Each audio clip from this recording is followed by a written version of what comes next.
नमस्कार दोस्तों। आज हम कक्षा 12 की जो सर्जना पुस्तक है उसमें अगला पाठ है। बिहारी सतसई के कुछ पद दिए गए हैं जिसमें नीति, भक्ति और श्रृंगार से संबंधित पद हैं, उनका अध्ययन करेंगे। ठीक है, तो देखिए, सबसे पहले कवि परिचय पढ़ेंगे, फिर पाठ परिचय।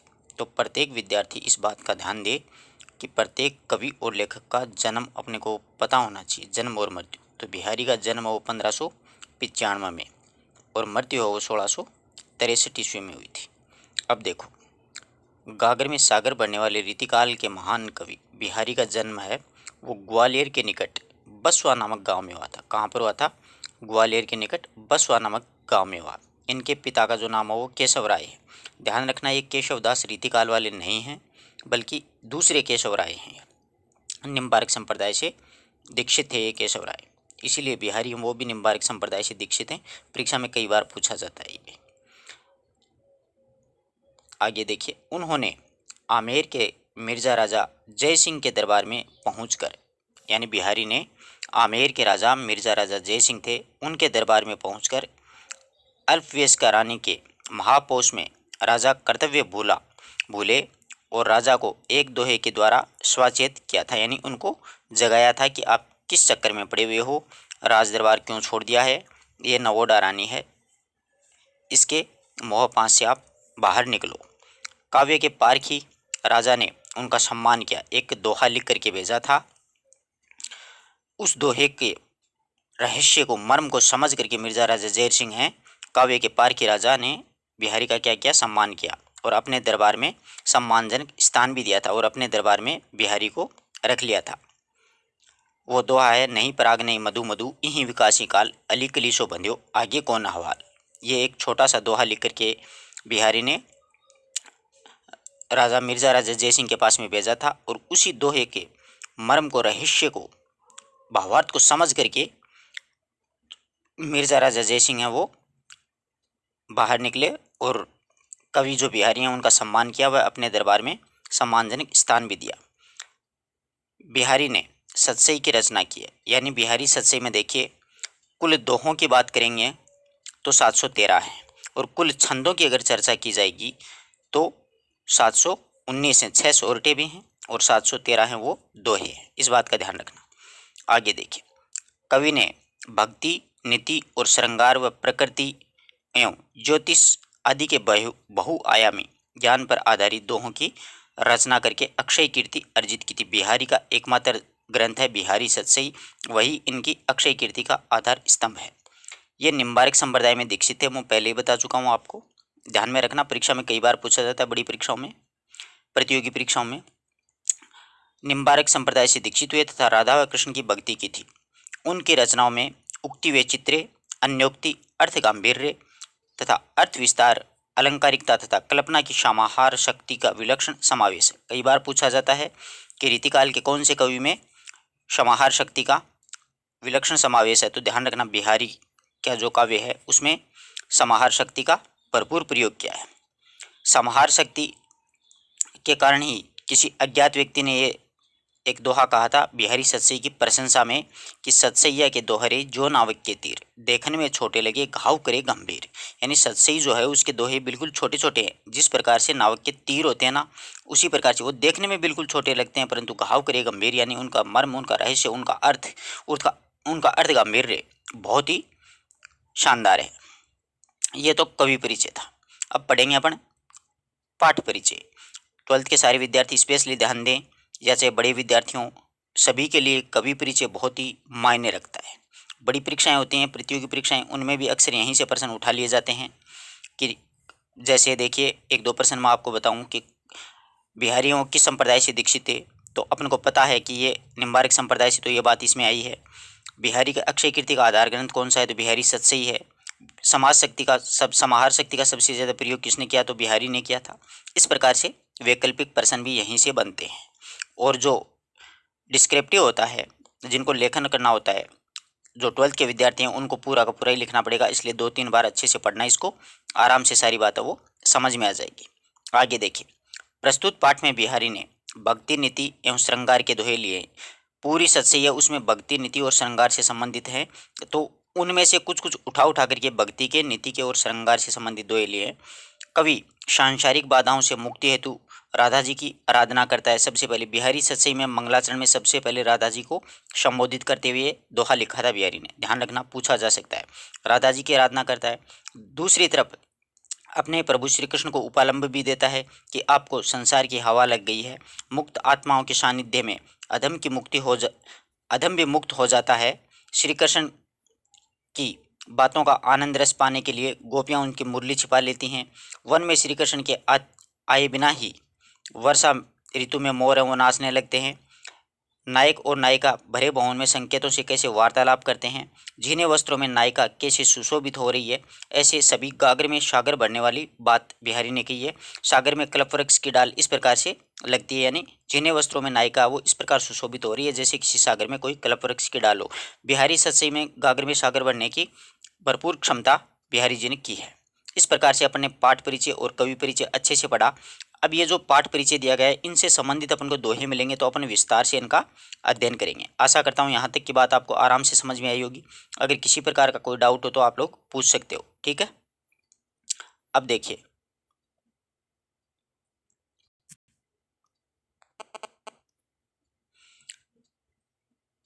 पहला दोहा है, मेरी भव बाधा हरो राधा नागरी सोई, जातन की झाई परे श्याम हरि दूती होई। मंगलाचरण का भी यही दुआ है बिहारी सत्सई का, जब बिहारी जी ने ये सत्सई लिखना प्रारंभ किया था तब से। तो देखो, मेरी भवबाधा हरो राधा नागरी सोई, जातन की झाई परे श्याम हरि दूती हुई।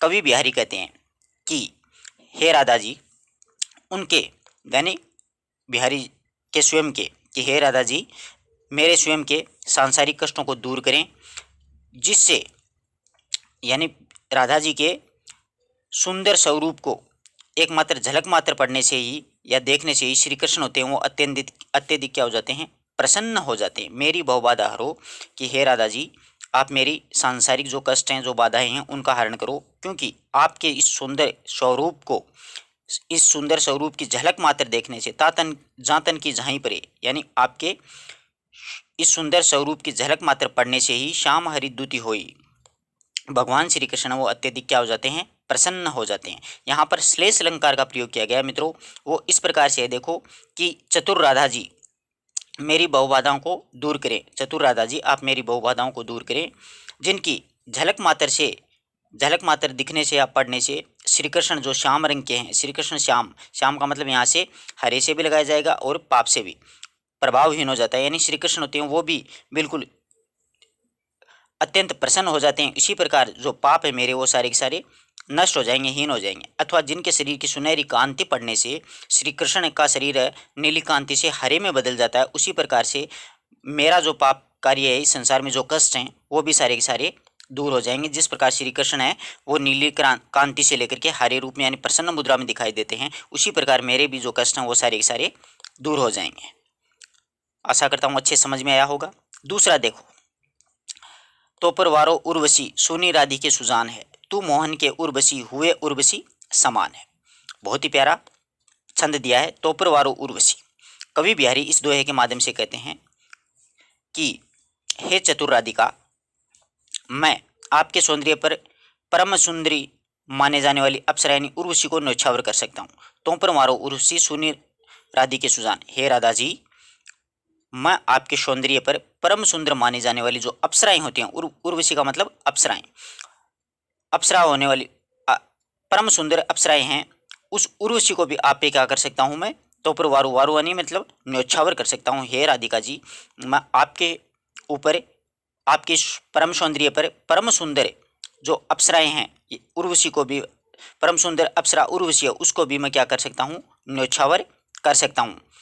आगे देखो, तू मोहन के उर्वशी हुए उर्वशी समान है, लेकिन आप सभी का मन मोहने वाले श्री कृष्ण, तू मोहन, तू का मतलब यहाँ पर राधा जी से लगाया गया है कि आप हैं सभी का मन मोहने वाले श्री कृष्ण के मन में, श्री कृष्ण है उनके मन में मन को उसी प्रकार मोह लेने वाले बन करके अथवा अप्सरा उर्वशी के समान होकर के उसके हृदय में बस गई हो। उर का मतलब हृदय, बसी का मतलब बस गई हो। आप तो इस प्रकार से हैं श्री कृष्ण जो लोगों का मन मोहने वाले श्री कृष्ण, उनके मन में मन को मोहन लेने वाली बन करके अथवा अप्सरा उर्वशी के समान हुए, उर्वशी समान अर्थात अप्सरा उर्वशी के समान होकर के आप उनके हृदय में बैठ गई हो, यानी आपने श्री कृष्ण जो दूसरों का मन मोह लेते हैं उनके हृदय में भी आपने स्थान बसा लिया, उसके हृदय में भी आप उर्वशी के समान क्या कर गई हो, बस गई हो। आई बात समझ में? एक बार फिर से देखो, तापर वारों उर्वशी सुनो राधिके, सुनी राधिके सुजान।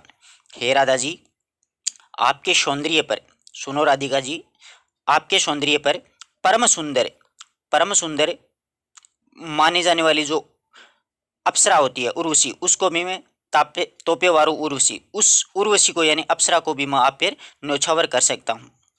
तू मोहन के उर्वशी हुए उर्वशी समान, लेकिन आप तो है ना सभी का मन मोह लेने, तू मोहन की उर्वशी, आप तो सभी का मन मोहने वाले श्री कृष्ण के मन में या उनके मन में, उनके मन को इस प्रकार से आपने मोह लिया है, बनकर उसके श्री कृष्ण के मन को इस प्रकार से मोह लिया है कि उनके मन में जाकर के उर्वशी के समान यानी एक अप्सरा के समान उनके हृदय में आप जाकर के बस गए हो। उर्वशी यानी हृदय में आप जाकर के श्री कृष्ण के मन में बसे गई हो। जैसे कोई अप्सरा बसती है उसी प्रकार आप श्री कृष्ण के हृदय में भी स्थान बना करके उनके हृदय में उर्वशी के समान वास कर लिया, यानी उस उर्वशी के समान आप वहाँ पर विराजमान हो, बस गई हो। अगला देखो, बंधु भय का दीन के को तार्यो रघुराई है, टूटे टूटे फिरत हो झूठे बिरद कहाई है। बहुत अच्छा उपालंब दिया गया है यहाँ पर श्री कृष्ण को। कवि यहाँ पर कहता है कि हे रघुपति, आप दीन बंधु कहलाते हो।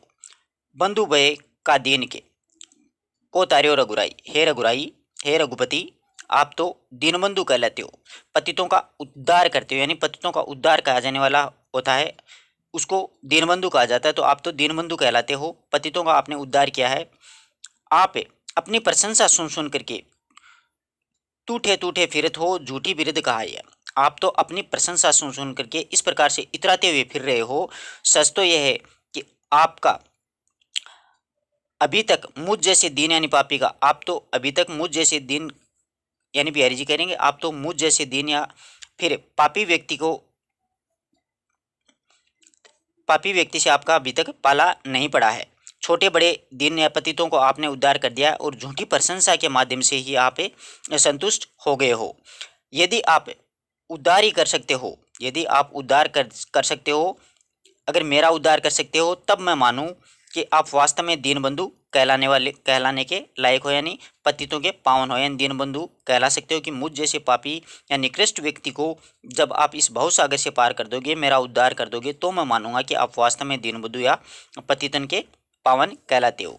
बंधु भय का दीन है को तार्यो रघुराई, हे रघुराई, आप तो दीनबंधु कहलाते हो, पतितों का आपने क्या किया है, उद्धार किया है। आप तो अपनी प्रशंसा सुन सुन करके इतने इतराते फिर रहे हो। सच तो यह कि आप अभी तक मुझ जैसे दीन यानी पापी से आपका कोई पाला नहीं पड़ा, टूटे टूटे फिर रहे हो, यानी आप तो अपनी प्रशंसा सुन सुन करके इतराते हुए फिर रहे हो। झूठे बिरध कहा ही है, ये छोटे मोटे दीन दुखियों को आपने उद्धार किया है, मुझ जैसे पापी है उसका अगर उद्धार करो, तब मैं मानूं कि आप वास्तव में ही दीनबंधु या पतितों के पावन हो, यानी उद्धारक के कहलाओगे। अब देखो, कब तो टेरत दिन रटे होतन श्याम सुहाई है, तुम्हें ही लागी जगत गुरु जगनायक जग बाई है।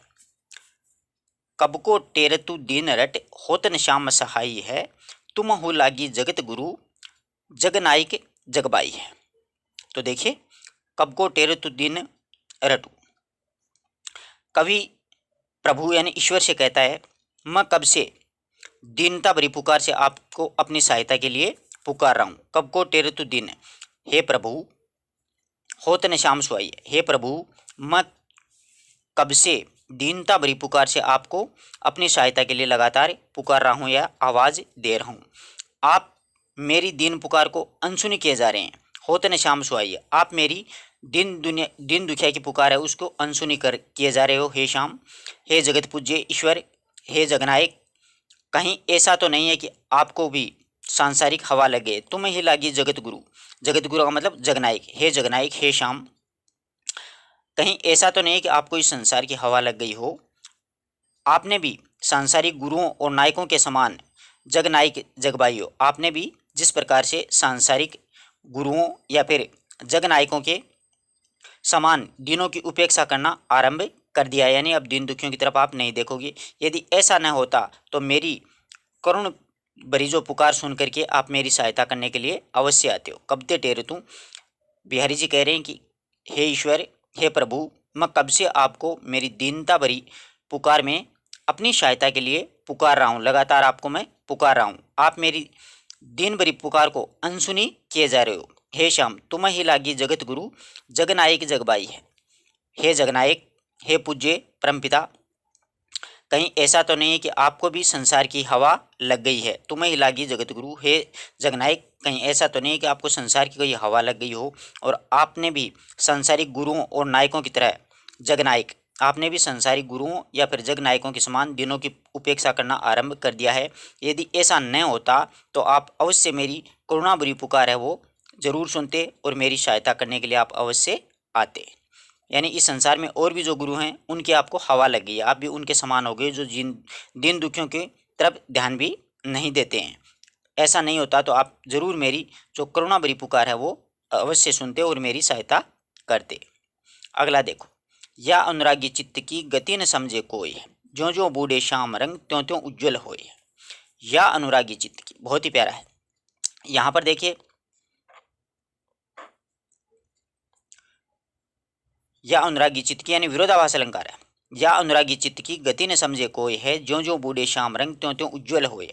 कवि बिहारी कहते हैं कि श्री कृष्ण के प्रेम रंग में रंगे हुए इस मन का व्यवहार बड़ा विचित्र है। या अनुरागी चित्त की यानी श्री कृष्ण के प्रेम में रंग में रंगे हुए इस मन का व्यवहार बड़ा विचित्र है। वह जितना श्याम रंग में डूबेगा, जो जो बूढ़े श्याम रंग, बूढ़े का मतलब डूबे, जो जितना जितना श्याम रंग में अपन डूबता जाएंगे त्यों त्यों उज्ज्वल हो, उतना ही वह क्या होता जाएगा, बिल्कुल उज्ज्वल यानी साफ मन है वो होता जाएगा। जितना भी अपने मन में जो पाप कपट है वो सारा निकल जाएगा और मन है वो बिल्कुल क्या हो जाएगा, स्वच्छ हो जाएगा, बिल्कुल मन है वो साफ हो जाएगा। या अनुरागी चित्त की श्री कृष्ण के प्रेम के रंग में रंगे हुए मन का व्यवहार बड़ा विचित्र होता है। गति न समझे कोई, उसके मन की श्री कृष्ण के प्रेम के रंग में डूब जाता है तो उसकी गति कोई नहीं समझ सकता है, वो मन बिल्कुल विचित्र हो जाता है। कैसे, जैसे ये जितना श्याम रंग में डूबेगा, जो जो डूबे श्याम रंग, जितना श्याम रंग श्री कृष्ण के रंग में डूबेगा उतना ही उज्ज्वल होए, त्यों त्यों उज्ज्वल होए, उतना ही वह साफ यानी उज्ज्वल होता चला जाएगा।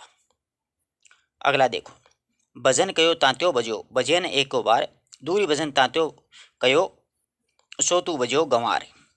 बहुत ही अच्छा दुआ है, भक्ति संबंधी। देखो, बिहारी अपने मन अथवा भगवान के भजन से विमुख जो लोग होते हैं उनको संबोधित करते हुए कह रहे हैं, अरे नादान, कि हे नर मनुष्य, हे नादान मनुष्य, भजन कयो तातो बजो, बजो न एको बार, कि हे नादान, हमने तुमसे कितना भजन करने का यानी ईश्वर का स्मरण करने का या उन्हें अपनाने का कहा था। हे नादान मनुष्य, मैंने आपको कितना ईश्वर का भजन करने, ईश्वर का स्मरण करने या उन्हें अपनाने का कहा था, भजो न एको बार, लेकिन आपने प्रभु का स्मरण तो दूर भागते रहे। लेकिन आप हैं वो भजो न एक बार, प्रभु का स्मरण करने या उसका नाम स्मरण करने या फिर भजन करने से आप हमेशा दूर भागते रहे। दूरी भजन तात्यो कयो सो तू भजो गंवार, एक बार भी तूने अपने जीवन में एक बार भी प्रभु का भजन नहीं किया और इस सांसारिक विषयों के से दूर भागने को तुम्हें कहा था, लेकिन आपने सांसारिक विषयों की तो उन्हीं का सेवन करने लगे, सांसारिक विषय उनमें आप डूबते चले गए हो और फिर अपने आप का क्या चाहते हो, उद्धार चाहते हो। जो उद्धार कैसे हो सकता है, मैंने तुम्हें कितना समझाया कि ईश्वर का भजन या ईश्वर का स्मरण है या ईश्वर को अपनाने के लिए इतनी बार कहा था भजन को, लेकिन तूने ये काम एक बार भी नहीं किया। दूरी भजन जाते कहो सो तू भजो गंवार, और मैंने तुझे इस सांसारिक जो विषय हैं उनसे दूर भागने के लिए कहा था, परंतु तू उनसे दूर भागने के बजाय उसका तूने क्या किया, सांसारिक विषयों का सेवन किया और उन्हीं में डूबा रहा। फिर तेरा उद्धार कैसे, सो तू बजो गुमार, फिर तेरा उद्धार है वो कैसे हो सकता है। तूने सांसारिक विषयों से, मैंने तुझे कहा था कि इनसे दूर रहना, बल्कि तुम उसी विषयों में पड़ा रहा, उनका सेवन करता रहा, उसमें डूबा रहा, फिर अपने आप का उद्धार कैसे हो सकता है। तुम्हारा उद्धार, अपने आप का उद्धार तुम कैसे चाह सकते हो, तुम्हारा उद्धार नहीं हो सकता। अगला देखो, अजो तेरोना ही रहो, श्रुति सेवक एक रंग है, नाकबास बेसरी लयो बसी मुक्तन के संग है। श्लेष अलंकार है। इसमें देखो, सामान्यतः अगर अर्थ निकालेंगे तो अपन इसका यूँ निकलेगा, सामान्य अर्थ में कवि ये कहना चाहता है कि अजो तेरोना ही रहो, श्रुति सेवक एक रंग है, कि कानों में पहने जाने वाला आभूषण होता है वो तरोना, कानों में पहने जाने वाला आभूषण तिरौना को संबोधित करते हुए कवि कह रहे हैं कि अरे तिरौना एक ही रंग यानी स्वर्ण के रंग में ही रंगे रहे, तुम तो अजय तिरौना ही रहो, क्योंकि तुम तो एक ही रंग में स्वर्ण के रंग में रहने के कारण तुम्हारी कोई प्रगति नहीं हो सकती। श्रुति सेवत एक रंग है, जबकि जब मोतियों का साथ लेने के कारण बेसरी जो नाक बास बेसरी ले बसी मुक्तन के संग है। लेकिन तू अन तरेना होता ना, आज तक प्रगति नहीं हो सकती। श्रुति सेवत अंग है, यानी तू कानों में ही पहना जाने लायक रह गया। तुम्हारे साथ एकमात्र तू सोने में ही स्वर्ण रंग में ही होने के कारण तुम्हारी कोई प्रगति नहीं हो पाई। आज तक कानों में ही श्रुति सेवक अंग है, यानी कानों में पहना जाने वाला ही रहा था, जबकि नाकबास बेसरी ले बसी मुक्तन के संग है। लेकिन मोतियों के साथ लेने के कारण बेसरी जो नाक का आभूषण होता है, जो नाक होता है, जो व्यक्ति के मतलब सम्मान का प्रतीक होता है, तो बेसरी ने नाक में स्थान प्राप्त कर लिया, क्योंकि वो मोतियों का उसने साथ लिया था। मोतियों के साथ होने के कारण नाक होता है उसकी क्या हो गई, उसकी प्रगति हुई है। उसने मनुष्य यानी व्यक्ति विशेष का जो सम्मान सूचक प्रतीक होता है नाक, उसमें स्थान पा लिया। जबकि तिरौना होता है वो एक ही सोने के रंग में रंगे होने के कारण ही वो कानों में ही पहना जाने लगा है, इसके आगे उसकी प्रगति नहीं हुई। अब श्लेष अलंकार के रूप में इसका अर्थ ऐसे भी निकलता है कि हे एक निष्ठावान से वेद शास्त्रों का अध्ययन करने वाले, एक निष्ठावान व्यक्ति जो वेद शास्त्रों का अध्ययन करने वाले, तुम अभी तक अपना उद्धार नहीं, यानी वेद शास्त्रों का अध्ययन करने से उद्धार नहीं हो पाता है, उसका उद्धार नहीं हो पाया। जबकि एक व्यक्ति विशेष साधारण व्यक्ति है, वो सज्जन पुरुषों की संगति होने के कारण भी सामान्य जन भी स्वर्ग का प्राप्त कर लेता है, ना यानी स्वर्ग को भोगने वाला या स्वर्ग को प्राप्त करने वाला हो जाता है। यहाँ पर कवि ने एक व्यंग्यार्थ अर्थ और निकाला है कि जो राजदरबार होते थे उनमें चलने वाले जो षड्यंत्र होते हैं, उसमें कुटिल व्यवहार वाले व्यक्ति होते हैं, उन पर भी व्यंग्य किया है बिहारी ने। अरे निरंतर राजा के कान बनने वाले, निरंतर राजा के जो लोग कान बनने वाले होते हैं, तेरी अभी तक दरबार में कोई उन्नति नहीं हुई है, यानी कान भरेंगे चुगलखोर होंगे, उनकी कोई उन्नति नहीं हो पाई। जबकि दरबार में निष्पक्ष जो लोग होते हैं, उनके जो संग रहते हैं, निष्पक्ष जो लोग होते हैं, उनके साथ राजा के वो नाक बन जाते हैं। अर्थात राजा भी उन लोगों पर क्या करता है, गर्व महसूस करता है और उन्हें उच्च पद प्राप्त कर देता है। जबकि चुगलखोर होते हैं, कान बनने वाले होते हैं, उनकी कोई भी प्रगति या प्रोग्रेस नहीं हो सकती। इस प्रकार से 2 या 3 अर्थ यहाँ पर निकलते हैं। एक तो तिरौना आभूषण के रूप में निकलेगा कि तिरौना एक सोने के रंग में रंगने के कारण ही सिर्फ कानों में ही रह गया, और एक बेसरी जो आभूषण है वो नाकबास बेसरी के मोतियों का साथ लेने के कारण वह किसमें, नाक में स्थान पा लिया है, यानी व्यक्ति विशेष का जो सम्मान का प्रतीक होता है नाक, उसमें स्थान पा लिया है। अगला देखिए, सघन कुंज छाया सुखद शीतल सुरभि समीर है, मन वे जातु अजो वहे उही जमुना के तीर है। सघन कुंज छाया सुखद शीतल सुरभि समीर है, मनु वे जातु अजो वहे उही जमुना के तीर है। कवि बिहारी इसमें कह रहे हैं इस दोहे में कि जिस यमुना के तट पर कुंजों की सुखदायी छाया है, सघन कुंज छाया सुखद, जिस यमुना के तट पर कुंजों की सुखदायी जो छाया है, और जहाँ पर पुष्पों की शीतल सुरभि शमीर, और वहाँ पर पुष्पों की मधुर गंध से युक्त शीतल पवन चलती रहती है। जिस यमुना के तट पर कुंजों की सुखदायी छाया और पुष्पों की मधुर गंध से युक्त शीतल चलने वाली जो शीतल पवन जो चलती है, उस यमुना के तट पर पहुंचने पर आज भी व्यक्ति का मन आनंददायी हो जाता है। मनु वे जातु अजो वहें, अगर व्यक्ति आज भी उसी यमुना के तट पर पहुंच जाता है तो उस व्यक्ति का मन आज भी आनंदायित हो जाता है। उसी समय में वो पहुंच जाता है जब श्री कृष्ण वहाँ पर लीलाएं करते थे, जब श्री कृष्ण वहाँ पर नाना प्रकार की उसी यमुना के उसी यमुना के तट पर अगर मनुष्य आज भी वहाँ पर पहुँच जाता है तो उसका मन आनंदित या प्रफुल्लित हो जाता है। जब वहाँ पर श्री कृष्ण होते हैं, जब श्री कृष्ण होते थे वहाँ पर नाना प्रकार की क्रीड़ाएं या रास लीलाएं किया करते थे, उस प्रकार का आनंद है वो आज भी वहाँ पर महसूस किया जा सकता है कि उस यमुना के तट पर जाने से मन है वो बिल्कुल आह्लादित या बिल्कुल प्रसन्न या आनंदित हो जाता है। सघन कुंज की छाया सुखद है कि यमुना के तट पर कुंजों की सुखदायी छाया और जहाँ पर पुष्पों की गंध से युक्त शीतल पवन चलती है, उस यमुना के तट पर पहुँचने पर आज भी व्यक्ति का मन आनंदित हो जाता है। और तब श्री कृष्ण नाना प्रकार की क्रीड़ाएं रास लीलाएं किया करते थे। अगला देखिए, सोहत ओडे पीत पटु श्याम सलो ने गात है, मानो नीलमणि शैल पर आपत पड़ो प्रभात है। बहुत ही प्यारा दोहा है। बिहारी इसमें कहते हैं कि अपने श्यामल शरीर के कारण सोहत ओढ़े पीत पटु श्याम सलोना गात है। श्री कृष्ण है अपने श्यामल शरीर पर पीताम्बर धारण किए हुए हैं। ओढ़े पीत पटु यानी श्री कृष्ण अपने श्यामल शरीर पर पीताम्बर धारण किए हुए हैं। तो श्री कृष्ण ऐसे लगते हैं जैसे मानो, यहाँ पर उत्प्रेक्ष से अलंकार है मानो, मनु मानो जनु जानो, ध्यान रखना। मानो जिस प्रकार से नीलमणि जो पर्वत है, नीलमणि कोई शिला है या पर्वत है, उस पर प्रातः काल का जो पीली पीली धूप है वो पड़ रही है। श्री कृष्ण के श्यामल शरीर पर पीला वस्त्र इस प्रकार से सुशोभित हो रहा है जैसे मानो कि नीलमणि जो पर्वत है, नीलम जो शिला है, उस पर प्रातः काल की पीली पीली धूप है वो पड़ रही है। अगला देखिए, यही आस अटक्यो रहतु अली गुलाब के मूल है, वे है फेरी बसंत ऋतु इनु डारुन वे फूल है। बहुत ही प्यारा दुआ है।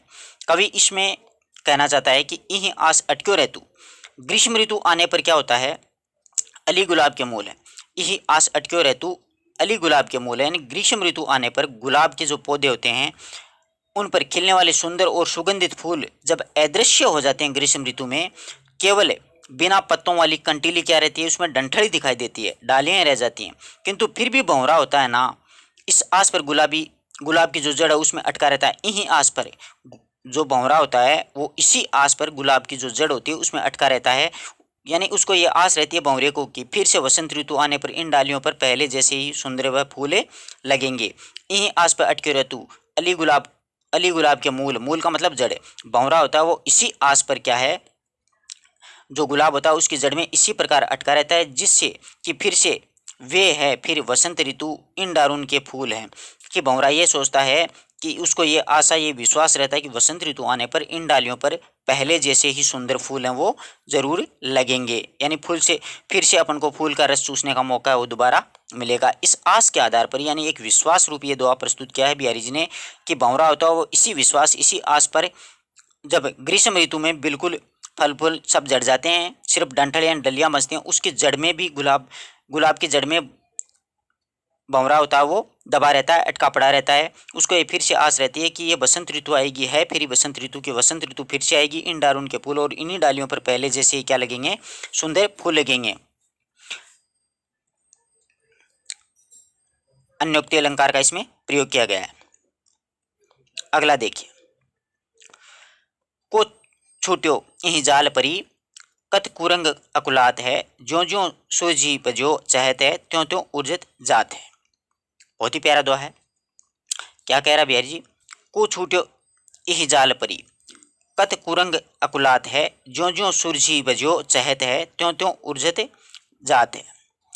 कवि सांसारिक बंधनों में जकड़े हुए व्यक्ति के लिए कह रहा है, यानी सांसारिक साधनों में जो व्यक्ति जकड़ जाते हैं उनको संबोधित करते हुए कह रहे हैं कि अरे पागल, जिस प्रकार से देखो एक हिरण होता है, तू जिस जाल में फंस गया है, को छूट्यो यही जाल परी कत कुरंग अकुलात है, कि जैसे एक हिरण होता है वो इस जाल में फंस जाता है और उसे आज तक कोई छूट नहीं पाया, यानी संसारिक जो साधन होते हैं उसमें व्यक्ति विशेष फंस जाता है, उसे कोई छूट नहीं पाता, वो व्यर्थ में छटपटाता रहता है।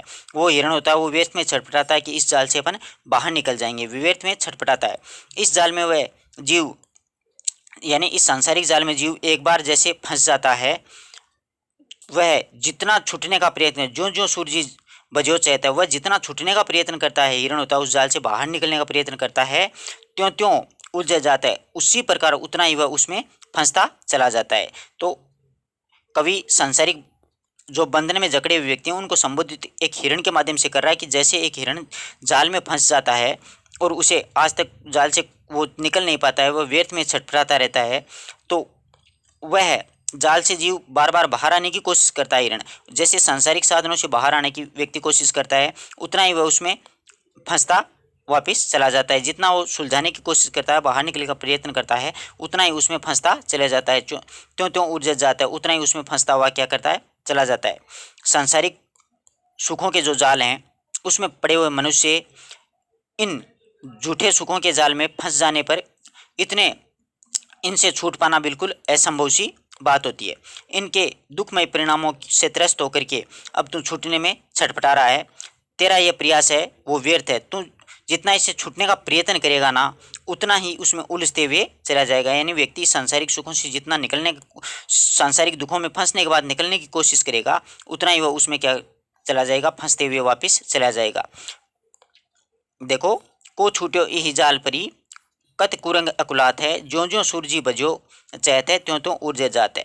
कह रहे हैं कि सांसारिक जो सुख भोगों के जाल में फंसे पड़े मनुष्य हैं, वह इन झूठे सुखों के जाल में इस प्रकार से फंस जाने पर वह छूटने का प्रयत्न करते हैं, जैसे हिरण करता है उसी प्रकार। परंतु इससे छूटने का क्या होता है, छूटने के बाद असंभव सी बात है, यानी दुखमय परिणामों से त्रस्त होकर के अब तू छूटने को छटपटा रहा है। ये तेरा प्रयास जो है वो क्या है, व्यर्थ ही है, क्योंकि तू इससे छूटने का जितना प्रयत्न करेगा उतना ही उसमें त्यों त्यों उलझ जाता है, यानी उतना ही उसमें क्या करेगा, तू उलझता हुआ ही चला जाएगा। अगला पद्य बहुत ही प्यारा है। बरतस देखिए, बरसत लालच लाल की मुरली दई लुकाए, सोहे कहे बोन हंसे देन कहे नटी जाए। गोपियां हैं, वो अपने परम प्रिय श्री कृष्ण से बातें करने का अवसर खोजती रहती हैं, किसी न किसी प्रकार से, यानी कृष्ण को अपनी बातों में उलझा लें तो अवसर खोजते हैं। इसी बतरस यानी बातों का आनंद, बतरस लालच लाल की, इन्हीं बातों के आनंद को पाने के प्रयास में उन्होंने मुरली दे लुकाया, श्री कृष्ण की बांसुरी है वो छिपा दिया है। कृष्ण बंसी को खो जाने पर बड़े व्याकुल होते हैं। कृष्ण आते हैं, उन्होंने सोचा कि बंसी है वो खो गई है, तो बड़े व्याकुल होते हैं। वे गोपियों से बार बार बंसी के बारे में पूछते हैं, परंतु गोपियां वो झूठी सौगंध दिखाती हैं और मना कर देती हैं। सोहे कहें बोने हंसे देन कहे नट जाए। गोपियां उनकी झूठी सौगंध दिखाती हैं और उन्हें वंशी के बारे में कुछ पता नहीं है ऐसा बताती हैं। साथ ही बोहों के संकेत से मुस्कुराती भी हैं। बोहें सोहे करें यानी सौगंध भी खाती हैं झूठी, और अपनी बोहों से अपने मित्रों को यानी अपनी सखियों को वो क्या करती हैं, मुस्कुराती भी जाती हैं। कृष्ण को लगता है कि बंसी उनके पास है, देन कहे नट जाए, परंतु कृष्ण जब गोपियों से बंसी जब मांगते हैं तो लौटाने की जब बात करते हैं तो गोपियां वो वंश उनकी बांसुरी वो देने के लिए मना कर देती हैं। उनको श्री कृष्ण को के साथ गोपियों को क्या है कि बातों का आनंद लेना होता है, इसके लिए ये बात होती है कि बरसत लालच लाल की मुरली दे लुखाए, कि गोपिकाएं हैं वो बातों का आनंद पाने के प्रयास में उन्होंने श्री कृष्ण की मुरली है वो लुका दी हैं, और श्री कृष्ण बड़े व्याकुल हो गए हैं। सोहे के बोने से वो सौगंध भी खाती हैं गोपिकाएं कि हमने तुम्हारी मूल्य नहीं छुपाई है, और वंशी के बारे में हमें कुछ भी पता नहीं है। बोहनी हंसे और अपनी बोहों से वह संकेत से मुस्कुराती भी रहती हैं सखियां, देन कहे नट जाए, परंतु श्री कृष्ण जब वंशी वापस लौटाने की बात करते हैं तो वो देने के लिए साफ साफ मना कर देती हैं कि हमारे पास तुम्हारी वंशी है वो नहीं है। अगला देखो, नाच उठी अचानक ही नाची अचानक ही उठी, बिनु पावस वन मोर है, जाने ही हो नंदित करी, यह दिशि नंद किशोर है। नाची अचानक ही उठे, बिनु पावस बन मोर है, जानत हो नंदित करी, यह दिशि नंद किशोर है। ग्रीष्म ऋतु में अचानक क्या होता है, देखिए, वन में मोरों की नाचने की ध्वनि को सुनकर के गोपिकाएं दूसरी गोपी से कहती है कि ग्रीष्म ऋतु है, अचानक वन में मोर नाचने लगते हैं। उनकी ध्वनि सुन करके कोई गोपी है वो दूसरी गोपी से कहती है कि वनों में ये मोर बिना ही वर्षात ऋतु आए क्यों नाच उठे हैं, नाच अचानक ही उठे, बिनु पावस बन मोर है, कि ये जो मोर हैं बिना ही वर्षात ऋतु के, पावस का मतलब बरसात, बन का मतलब वन, और ये जो मोर हैं वो अचानक बिना ही बरसात के क्यों नाचने लग गए हैं। इनसे मुझे तो ये अनुमान होता है, जानती हूँ नंदित करी, इससे गोपिका कहती है इससे मुझे तो ये अनुमान होता है कि घनतुल्य श्याम शरीर वाले श्री जो कृष्ण है, नंदन नंद के बाबा के जो श्री कृष्ण है, वो इसी दिशा से अपने आगमन से आनंदित कर देते हैं, यानी इसी दिशा से वो आएंगे। ये दिशि नंद किशोर है, कि जो नंद बाबा के नंद नंदन के इस दिशा को अपने आगमन को आनंदित कर दिया है। भाव ये है कि जो श्री कृष्ण घनश्याम यानी बादलों के समान सांवले शरीर वाले जो श्री कृष्ण हैं, उनको देख करके मोर हैं वो भ्रम में इस प्रकार से वन में वर्षा ऋतु आ गई है ऐसा मग्न होकर के वो नाचने लग गए हैं, जबकि यहाँ पर क्या हो रहा है, उनको भ्रम हो रहा है कि बरसात आ गई है, जबकि वहाँ पर बरसात नहीं आकर के श्री कृष्ण हैं वो वहाँ पर आ रहे हैं इसी दिशा से, इसलिए उनको ऐसा लग रहा है कि आज बरसात के बादल उमड़ घुमड़ करके चारों तरफ से आ रहे हैं। वो भ्रम के स्वरूप वो मोर हैं वो वन में अचानक नाचने लग गए हैं या आवाज़ करने लग गए हैं। यहाँ पर भ्रांतिमान अलंकार यानी भ्रम के कारण वो मोर हैं वो नाच रहे हैं, यानी बिना ही पाउस के बिना ही बरसात ऋतु के अचानक ही मोर नाचने लगे हैं। इसका रीज़न यानी इसका जो कारण है, गोपिका कहती है इसका मैं अनुमान यही लगाती हूँ कि श्री कृष्ण है उनका आगमन इसी दिशा से हो रहे हैं, इससे आनंदित होकर के वह नाचने लग गए हैं। आगे देखें, लिखन बैठी जाकी छवि, गही गई गर्भ गरूर है, बहन कहते जगत के चतुर चितेरे क्रूर है। ये जो पद्य है दोहा है बिहारी जी का, उसमें देखिए, लिखन बेटी जाकी छवि, गई गई गर्भ गरूर है। कवि कहता है अपूर्व सुंदरी एक नायिका है, उसके बारे में कहता है कि अपूर्व सौंदर्य की छवि का चित्र बनाने के लिए न जाने, अपूर्व सुंदरी के सौंदर्य का चित्रण करने के लिए, चित्र बनाने के लिए न जाने कितने गर्वीले और अहंकारी चित्रकार हैं वो आए। लिखन बेटी जाकी छवि, गई गई गर्भ गरूर है, बहन कहते जगत को चतुर चितेरे कूर है। एक सुंदर नायिका की सौंदर्य छवि का चित्र बनाने के लिए न जाने कितने गर्व से भरे हुए अहंकारी चित्रकार आए, परंतु सब मूर्ख या फिर असफल सिद्ध हो गए थे। भाव इसमें यह है कि रमणी जो है, यानी जो नायिका है, वो उसकी सुंदरता की छवि पल पल बदलती रहती है। यानी जैसे जैसे उसका एक बार देखने के बाद दोबारा उसका चित्र देखते हैं तो छवि उसकी बदली हुई नजर आती है, पल पल बदलती रहती है। उस रमणिका की यानी नायिका की छवि है वो बार बार बदलती रहती है।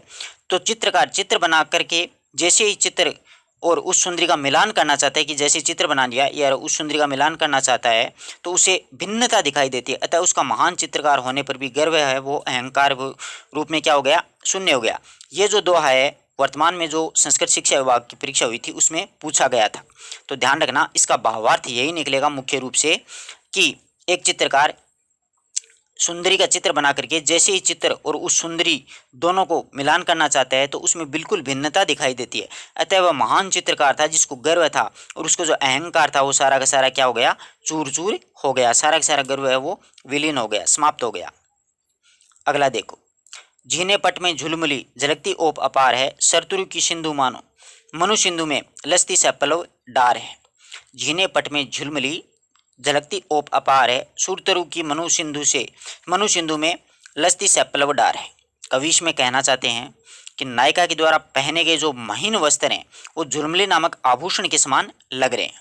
वो झुलमुली नामक आभूषण की अपार चमक है उसमें झलक रही है। यानी ऐसा लग रहा है नायिका ने झीने वस्त्र, झीने पट में झुलमुली झलकती ओप अपार है, नायिका है उसने झीने वस्त्र पहन रखे हैं। तो वो झीने वस्त्रों में नायिका इस प्रकार से लगती है जैसे झुलमुली एक आभूषण होता है, उसकी अपार चमक उसमें झलक रही है कि झिलमिली आभूषण में कोई ना कोई, झीने वस्त्रों में कोई ना कोई झिलमिली आभूषण झलक रहा हो। ऐसे नायिका लग रही थी झीने वस्त्रों में, ऐसे उसकी चमक वो झलक रही थी। ऐसे लगती थी मानो जैसे सरतरु मतलब सरतरु की मनु सिंधु में लस्ती सपल उडार है। वो नायिका ऐसे लग रही थी मानो समुद्र के जल में कोई कलफ वृक्ष के कोई पत्तों भरी डाली हिलती हुई शोभा पा रही थी। इस प्रकार इतना सौंदर्य झलक रहा था नायिका के, जैसे कोई समुद्र के जल में कोई कलफ वृक्ष होता है उसके पत्तों भरी जो डाली होती है उस प्रकार से हिलती हुई शोभा पा रही थी। वो झीने वस्त्रों में नायिका वो अत्यधिक सुशोभित हो रही थी। नायिका वो बिल्कुल झलकती हुई सी छवि है, वो शोभा उसकी अपार शोभा झलक रही थी। ऐसा लगता मानो समुद्र के जल में कोई कल्प वृक्ष जो है वो अपने पत्तों से या शाखाओं से सुशोभित हो रहा है। अगला दोहा देखिए, कहत नटत रिजत खिजत मिलत खिलत लजियात है, बरे भवन में करत है नैनन हुसी बात है। बहुत ही अच्छा दोहा है। नायक नायिका का वर्णन है, देखिए, कहत नटत रिजत खिजत मिलत खिलत लजियात है, बरे भवन में करत है नैनन हुसी बात है। कवि यहाँ पर कहता है कि दोनों नायक और नायिका लोगों से भरे हुए भवन में मुंह से न तो कुछ कह सकते बोल करके कहते हुए, यानी मुंह से न तो कुछ बोल कर कह सकते, अपनी सभी भावनाओं और अपने नेत्रों के हाव भाव के द्वारा व्यक्त कर रहे हैं। कभी ये आंखों से बातें करते हैं तो कभी असहमति प्रकट करते हुए प्रतीत होते हैं, कभी रिझते हुए कभी खींचते हुए। कह दे देख, आंखों से इशारों से सारी बात करते हैं, यानी बोल करके तो वो कह नहीं सकते हैं। बोल करके कहने में तो उनके पूरा परिवार है वो उस भवन में बैठा हुआ है, इसलिए बोल करके कह नहीं सकते हैं। सभी भावनाएं अपने नेत्रों से ही प्रकट कर रहे हैं। तो कभी आंखों से बातें करते हैं, कभी मना करते हैं, कभी खींचते हैं, कभी रिझते हैं, कभी मिलने के लिए बोलते हैं, कभी खिलते हैं और कभी लज्जा महसूस करते हैं। इस प्रकार से लजाते हुए वो दिखाई दे रहे हैं। बड़े भवन में करते हैं नैनन से बताए ना, इशारों से ही वो पूरे घर के व्यक्ति वहाँ पर बैठे हुए थे। तो सारे क्रियाकलाप वो किससे कर रहे हैं, अपने नैनन से, यानी इशारों से ही वो सारी बातें कह रहे हैं। भाव में ये क्रियाएं लोगों से भरे हुए घर में अपने नेत्रों से ही प्रकट कर रहे हैं, यानी इशारों से ये सारी बातें कह रहे हैं। न तो वो बोल करके कह सकते हैं, और कभी तो वो क्या है मना करते हैं, असहमति प्रकट करते हैं, कभी रिझते हैं, कभी खिंचने लगते हैं, कभी मिलते हैं, और कभी मिलते हुए कभी प्रसन्नता की ओर लजाते हुए भी दिखाई देते हैं। खिलते यानी प्रसन्नता से, और लजियाते यानी लजाते हुए भी दिखाई देते हैं। तो सारे के सारी बातें वो इशारों से ही की जा रही है, नैनो आंखों के इशारे से सारी वार्तालाप है वो हो रहा है। अगला देखो, कागज पर लिखत न बनत, कहत संदेशु लजात है, कहिए सबू तेरो हियो मेरे हिये की बात है। बहुत ही प्यारा दो है। कागज पर लिखत न बनत, नायिका नायक को अपने मन की बात बताना चाहती है। नायिका होती है वो नायक को अपने मन की बात बताना चाहती है। उसके सामने समस्या ये है कि वह अपनी बात अपने प्रिय तक कैसे पहुंचाए। कागज पर लिखत न बनत है, कैद संदेश उलझ जाता है। उसको सामने, नायिका के सामने ये समस्या थी कि अपनी बात अपने प्रिय तक कैसे पहुंचाएं। वह कागज पर अपनी मनोभावना नहीं लिख पा रही थी। कागज पर लिखत न बनत यानी कागज पर अपनी मनोभावना व्यक्त नहीं कर सकती थी, यानी लिख नहीं पा रही थी, और मुँह से कहने से लज्जा बाधा बन रही थी। कहत संदेश लज्जाता है, और मुँह से बोल करके कहती है तो उन्हें लज्जा उसकी बाधा बन जाती है। कहे सबू तेरो हियो मेरे हिये की बात है। वह कहती है कि ये यदि सच्चा प्रेम होता है हमारा दोनों का, यानी नायक और नायिका का अगर सच्चा प्रेम है तो नायक का हृदय उसके हृदय की बात है वो स्वयं ही जान लेता है। यानी कहिए सबू मेरे हियो, यानी मेरा जो हृदय की जो बात है वो नायक का जो हृदय है वो उसकी बात स्वयं ही नायिका की बात है वो समझ जाएगा, जान जाएगा कि उसके मन में क्या बात है। वो कागज़ पे लिखने की उनकी मनोभावनाएं वो कागज़ पर नहीं लिख सकती है न, और अगर बोल के की कहती है तो उसे लज्जा उसके बाधा हो जाती है। अगर सच्चा प्रेम दोनों एक दूसरे से करते हैं तो नायिका के हृदय की जो बात है वो नायक का हृदय वो स्वयं ही जान जाएगा। अगला देखो, कहत सबे बेंदी दिए अंकु 10 गुण होत है, तिये लीलार बेंदी दिए अनगिनतु बढ़त उद्योत है। बहुत ही प्यारा दुआ है। देखिए इसमें क्या कहा कि गणित के अनुसार एक नियम होता है कि कोई भी अंक होता है उसके आगे अगर बिंदी लगा देते हैं तो वो तिगुनी हो जाती है, उससे ज़्यादा हो जाती है। लेकिन एक नायिका ने जब अपने गौरवर्ण के सुंदर चेहरे पर अगर बिंदी लगाई तो उसका जो सौंदर्य का जो रूप है वो अनगिनत बढ़ गया है। कहते सभी बिंदी दिए अंकु 10 गुण होते, उसके वो 10 गुना हो जाती है। कैसे? जैसे देखो एक है, इसके आगे अगर अपन बिंदी लगाएंगे तो कितने हो जाएंगे? 10 हो गए, तो एक का 10 गुना हो गया। दो के आगे लगा लो 3 के, यानी 10 गुना बढ़ जाता है उसका मान। तो देखो कहते सभी बिंदी दिए अंकु 10 गुण होते है कि गणित के अनुसार किसी भी संख्या के आगे बिंदी अर्थात शून्य अपन लगा देते हैं तो उसका मूल्य 10 गुना बढ़ जाता है। परंतु सौंदर्य शास्त्र का एक नियम होता है कि वो नियम इस गणित के नियम से अलग ही चलता है। वो नियम ये होता है कि कवि के अनुसार यह है कि एक सुंदरी है तिये लीलार की बेंदी दिए अनगुण बढ़ित उद्योत है, कि एक सुंदर नारी के मस्तक पर अगर बिंदी लगा दी जाए तिये लीलार बेंदी के, अगर सुंदर स्त्री के माथे पर या लीलार पर बिंदी लगा दी जाए तो उसकी सुंदरता या जो शोभा है वह अनगिनत अनगिनत बढ़ उद्योत है, वो अनगिनत बढ़ जाती है। यहाँ पर गणित का जो नियम है वो काम में नहीं करता है, गणित के नियम के विपरीत चलता है सौंदर्य शास्त्र का नियम कि अगर सौंदर्य के आगे अगर अपन बिंदी लगा देंगे, किसी नायिका के चेहरे पर अगर सुंदर चेहरे पर बिंदी लगा देंगे तो उसका जो सौंदर्य का जो भाव है, सुंदरता शोभा का जो भाव है वो बढ़ता है, वो अनगिनत बढ़ता है। उसमें कोई 10 गुना वाला नियम नहीं चलता है। गणित शास्त्र का नियम यहाँ पर क्या हो जाता है? फैल हो जाता है। अगला देखो, उठी न पर तू समानो दूती कनक कनक के गात है, भूषण कर करकस लगत है, पसी पिछाने जात है। बहुत ही ज़्यादा अतिशोक्तिपूर्ण वर्णन कर दिया बिहारी जी ने यहाँ पर। देखो समझने की कोशिश करना। ते डिठी न पर तू समान है, डिठी यानी दिखाई नहीं देती है। नायिका होती है वो इतनी गौर वर्ण में है, इतनी गोरी है, इतनी सुंदर है कि जैसे सोना और नायिका का जो गौर जो शरीर है वो दिखाई नहीं देता। ऐसे लगता ही नहीं है कि उसने आभूषण दान कर रखे हैं, बल्कि जब कोई नायक उस नायिका को स्पर्श करता है तो उसके जो आभूषण होते हैं ना, आभूषणों पे जब उंगलियां लगती हैं, हाथ का स्पर्श होता है तो वो क्या होता है? भूषण यानी आभूषण कर्कश यानी कठोर लगते हैं। तब पता चलता है, पसी पाछने जाते तब समझ में आता है कि इसका गात यानी शरीर कौन सा है और उसके आभूषण कौन सा है, वरना तो आभूषण और नायिका है वो दोनों का समझ में नहीं आता।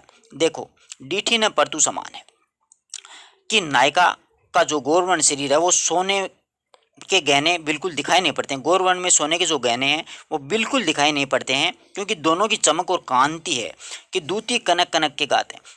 नायिका का गौर वर्ण का शरीर और सोने के जो आभूषण हैं वो बिल्कुल दिखाई नहीं पड़ते हैं, दोनों की चमक है वो बिल्कुल एक जैसी है। जब शरीर को हाथ से स्पर्श किया भूषण कर कर्कश लगत है।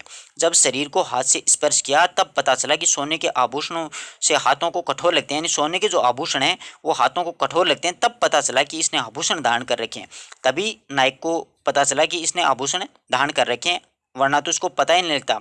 पसी पासने जाते हैं कि नायिका के शरीर पर सोने के आभूषण भी पहन रखे हैं, पसी पिछाने जाते तब जाके नायक को ये पता चला, स्पर्श किया हाथ से, हाथ लगाया तब पता चला कि नायिका ने सोने के आभूषण पहन रखे हैं, वरना तो पता ही नहीं चला कि नायिका कौन सी है और आभूषण कौन से हैं। इतना गौर वर्ण था नायिका का।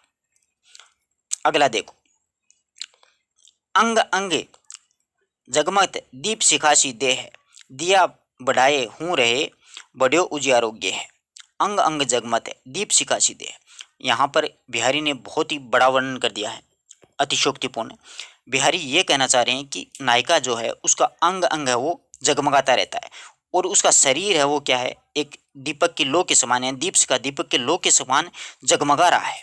दिया बुढ़ाए हूँ रहे बड़े उजियार, मैंने तो पूरे भवन में क्या कि एक दिया यानी दीपक होता है, बढ़ाए यानी उसको बुझा दिया, दीपक को बंद कर दिया हूँ, फिर भी बड़े उजियार, फिर भी मतलब जो कमरा है जो रूम है उसमें क्या है कि बड़े उजाला, उसमें फिर भी क्या हो रहा है, चमक हो रही है, उजाला हो रहा है। वो किस कारण हो रहा है, वो नायिका के शरीर के कारण पूर्व चारों तरफ से क्या हो रहा है, उसका उजाला हो रहा है दीपक को बंद करने के बाद में। इतना गौर वर्ण है नायिका का कि अगर दीपक को अगर आप बंद भी कर दोगे तो भी चारों तरफ से क्या रहेगा, एक दीप शिखा के समान वो अगर जलती हुई अलग ही दिखाई देगी। उसकी जो सौंदर्य है, उसकी जो शरीर की कांति है वो बहुत ही चमकती है दीपक की शिखा, अंग अंग उसका जगमगा रहा है। दीप शिखा से उसकी देह है, यानी नायिका का जो शरीर है वो एक दीपक होता है, उसकी लो के समान उसका शरीर है। दिया बुढ़ाए हूँ रहे हो, मैंने दीपक को बंद कर दिया है, बड़े उजियार हो गया, फिर भी क्या है कि वो उजाला वो बढ़ ही रहा है, यानी दीपक से भी अधिक वो जगमगा रही है, चमक रही है। इतना गौर वर्ण है नायिका का कि पता ही नहीं चलता है कि दीपक जल रहा है या नहीं जल रहा है। आशा करता हूँ कि सभी दो अच्छे से समझ में आए होंगे। अगर किसी प्रकार का कोई डाउट हो तो आप कमेंट बॉक्स में ज़रूर लिख सकते हैं। धन्यवाद दोस्तों।